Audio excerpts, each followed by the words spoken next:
శ్రీమాత్రే నమః. ఉపనిషత్ దర్శని 106 చాందోగ్యోపనిషత్తు తర్వాయి భాగం. వైరూప సమగానము మేఘాలకు సంబంధించినది. ఎవరైతే చేసే వర్షము మేఘములకు సంబంధించిన సమగానము వాళ్ళ పశు సంపదను సమృద్ధిగా కలిగి దీర్ఘకాలము జీవిస్తున్నారు.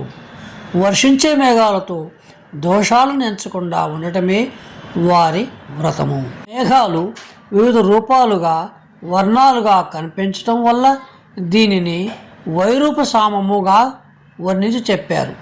ఋతువులకు సంబంధించిన సమగానాన్ని వైరాజ సమగానము అంటారు. ఈ సమగాన సాధకులు బుద్ధిబలముతో విజ్ఞానముతో గొప్ప కీర్తితో ఉంటారు. ఋతుధర్మములలో దోషములు ఎంచకుండా ఉండటమే వారి వ్రతము. లోకాలకు సంబంధించిన సమగానమును శక్వరీ సమగానం అంటారు. దీనిని సాధనం చేసేవాళ్ళు పూర్తి జీవితాన్ని అనుభవిస్తున్నారు. లోకాలలో దోషాలు నెంచకుండా ఉండటమే వారి వ్రతము. పశువులకు సంబంధించిన రేవతి సమగానాన్ని చేసేవాళ్ళు సుసంతానముతో పశు సంతతితో గొప్ప కీర్తిని కలిగి ఉంటారు. పశువులలో దోషములు ఎంచకుండా ఉండటమే వారి వ్రతము. యజ్ఞీయ సామగానం అంటే శరీర అవయవములకు సంబంధించిన సామగానము. ఈ సామగాన వ్రతులు మంచి దేహేంద్రియ బలాన్ని కలిగి ఉంటారు. 1 సంవత్సరం కానీ జీవితాంతం వరకు కానీ మత్స్య మాంసమును తినకుండా ఉండటమే వారి వ్రతము. ఇంకా దేవతలకు సంబంధించిన రాజన సామగానము. బ్రాహ్మణులలో దోషములు నెంచకుండా ఉండటమే వారి వ్రతము. సర్వ వస్తువులకు సంబంధించిన సామగానము అనగా సర్వము నేనుగా ఉన్నానని ధ్యానించడమే వీరి వ్రతముల గురించి చెప్పారు.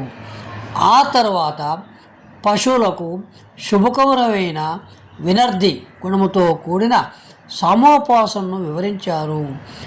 అగ్ని గురించి చేసే ఉద్గీతము మన అవయవాలను ఉత్తేజపరిచేదిగాను స్పష్టమైన పెద్ద శబ్దముతోనూ ఉండాలి. ప్రజాపతి గురించి చేసే సమగానం శబ్దము నిర్దిష్టముగా ఇది అని లేకుండా అనిరుక్త శబ్దముగా సాధన ఉండాలి. చంద్రుని కొరకు నిర్దిష్టమైన నిరుక్త శబ్దాన్ని సాధన చేయాలి.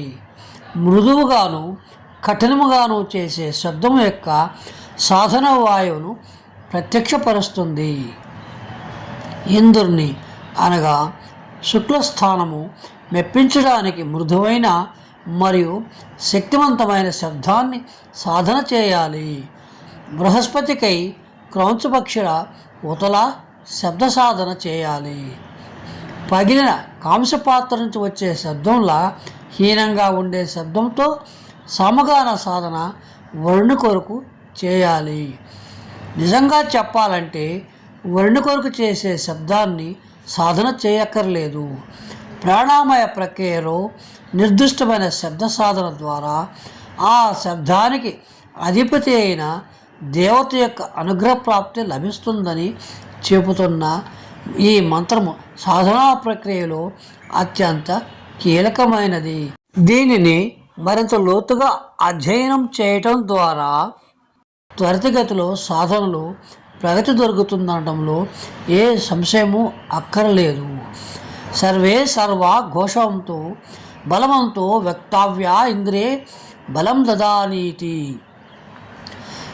సర్వాలను ఘోషించేందుకు కావలసిన శక్తి కారణమైన ఇంద్రునికి అనగా శుక్లానికి నేను బలాన్ని అందిస్తున్నాను అంటూ సామగానంలోని సర్వస్వరాలు దేవేంద్ర రూపాలే అంటూ చెప్పే విషయాలు తర్వాత తెలుసుకుందాం. సశేషం. శుభం భూయా.